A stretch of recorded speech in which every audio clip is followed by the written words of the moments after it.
This is my favorite everyday planner. Or I guess I should say my favorite weekly planner for my everyday life. Hi, I'm Carrie from InvisArt Planners and I talk about all things digital planning on this channel. Today, I'm excited to share our 2026 Modular Planner with you. If you're looking for our minimal planner, check out the link in the corner or description below. This is the planner that I use the most. And that's because it's modular, so it's super flexible. I can easily add digital sticker widgets to make adaptations to my planner as life changes and fluctuates throughout the year. Some weeks I need to focus and do a lot, so I need more to-do lists or check-in stickers. But on quieter weeks, I like to have journaling and memory space instead. Plus, there's also dedicated space for simple memory keeping. Each month has a monthly favorites page, and honestly, it's the only part of any planner that I've truly and consistently used over the last 2 years. And recently, I've been experimenting with using the blank grid that's included with this planner to jot down quick memories and include a few photos. I really love how easy it is to add photos to a digital planner. It's probably the thing that keeps me coming back to digital planning rather than switching back to paper planning, which I've kind of been itching to do. This year, we made 2 small tweaks to the planner. For the mid-year planner, we updated the grid layout from a full-page grid to one that fits our modular grid. And it's been such a good change that we decided to keep it for the 2026 planner too. The other adjustment that we made is the essential sticker set got a slight design update. They're still the same stickers functionally, but they fit our grid better and they have a bit more color. If I could highlight only one thing about this planner, it's that it's flexible.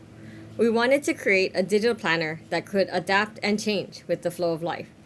So we built most of the pages with sections that are based on an underlying grid, and those sections can be changed by simply adding a sticker widget over it. But I also don't like using planners that put me in an overthinking type of mindset. So the function of each page is simple and straightforward. As is, they'll do a great job helping you organize your week. But you can make changes as you want or need to.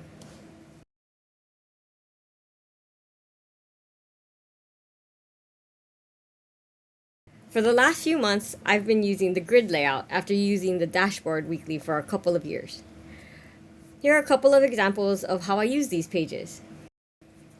I kept the grid weekly mostly the same and added a habit tracker widget over the blank day and an extra to-do list over Sunday because I try to take Sundays off and don't really use my planner on that day. And for the extra space on the bottom of each day, I used it for extended to-do lists and a little bit of like memory keeping. When I was using the dashboard weekly, I used the priority section and existing to-do list for work. And I usually remove the notes grid in the bottom right so I could add an extra to-do list widget for personal tasks. And I added some favorite pictures from the last week. I swapped the looking ahead section for a mood tracker and used the rest of the page as is. So I made small adjustments to both weekly layouts, but they were quick and easy to do and were really helpful for organizing my week.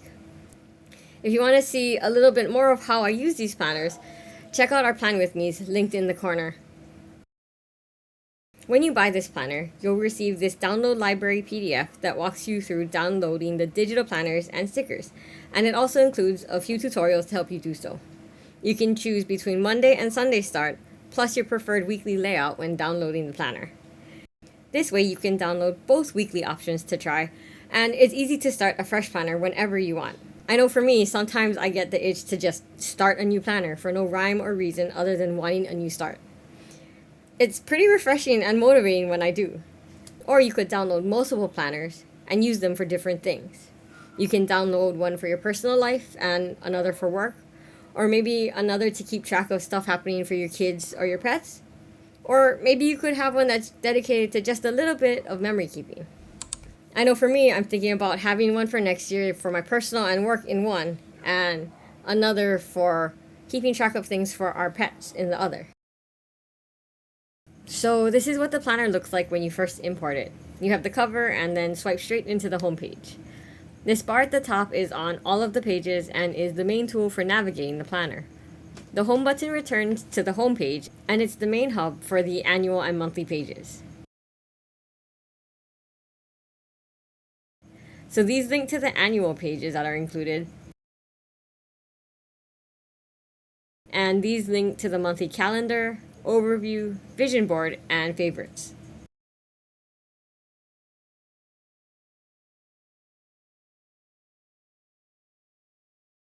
This top section also takes you to the 5 blank notebooks for expanded organization. These are the annual pages in the planner. You can get to the 2026 year at a glance from the home page or from the top menu here. You can also get to the different months from this top menu. From the year at a glance page, you can also get to the monthly and weekly pages. This is the yearly overview, and it also links to each month's calendars.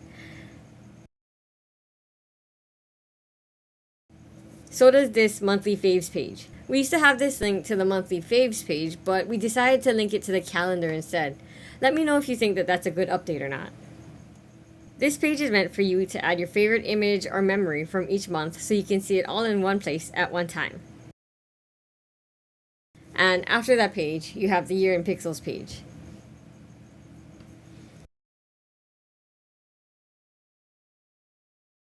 These are the monthly calendars.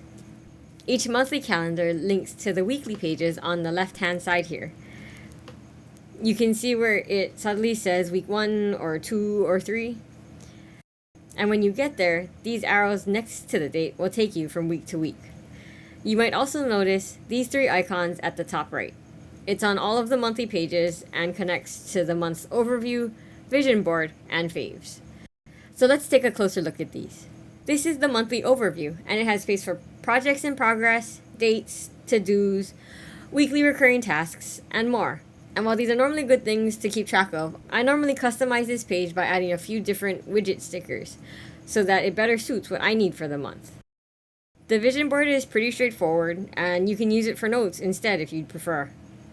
And then my favorite page, the monthly faves. There's space for pictures, monthly favorites, rating different parts of your life that month. This is the Notepapers and Templates index. You can get to it from the home page or the paper icon in the corner. Here you'll find the different included notepapers and templates. There are 3 undated daily templates for, those days that need a little bit more planning, and each template comes in 4 colors to match the current month's colors.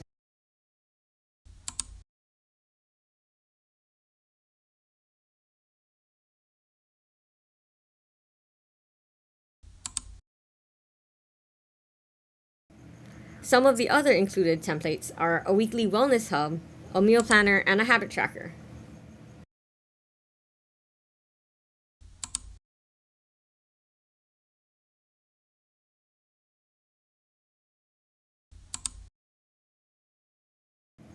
And this is the blank grid that everything is built on. You can use it to design your own page with the included digital widget stickers. You just add it to the page and size it to the grid. There are medium, small, tall, and I think there are a couple of wide widgets for you to play around with and create your own layouts.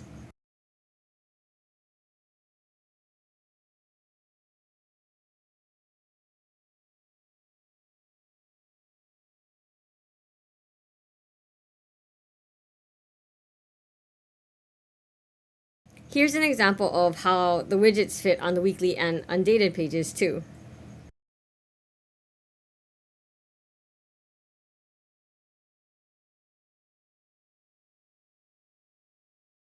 We also have a few other sticker sets in our shop that perfectly fit this planner. They work for regular planners too, but they fit perfectly into this grid. We have a set focused on pets, another for exercise, and one for gratitude too. And we're also working on more sets for the new year.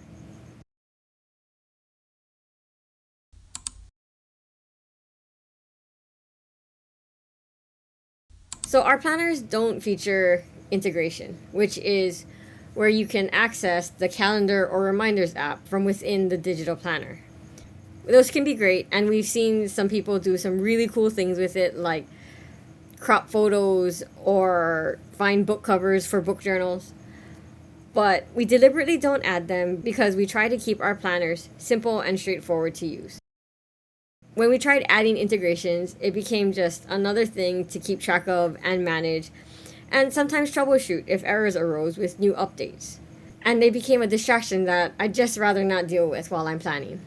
If I have to add an event to my calendar or something to the Reminders app, it doesn't take much more additional effort to open the app and add it. Sometimes I do it from my phone or my computer while I am digital planning so that I don't have to leave the app at all. And that's our 2026 modular planner. What do you think? Do you find the modular setup helpful? Let me know in the comments. This is going to be my main weekly planner for next year. I can't wait to see how it evolves over the year and what widgets I end up favoring for customizing each week. The ones I start the year with are never the ones I end it with. If you're looking for a simple digital planner that can also be printed, check out our 2026 minimal planner here on the left. And if you want to see these planners in use, check out this Plan With Me playlist on the right. Until next time, bye!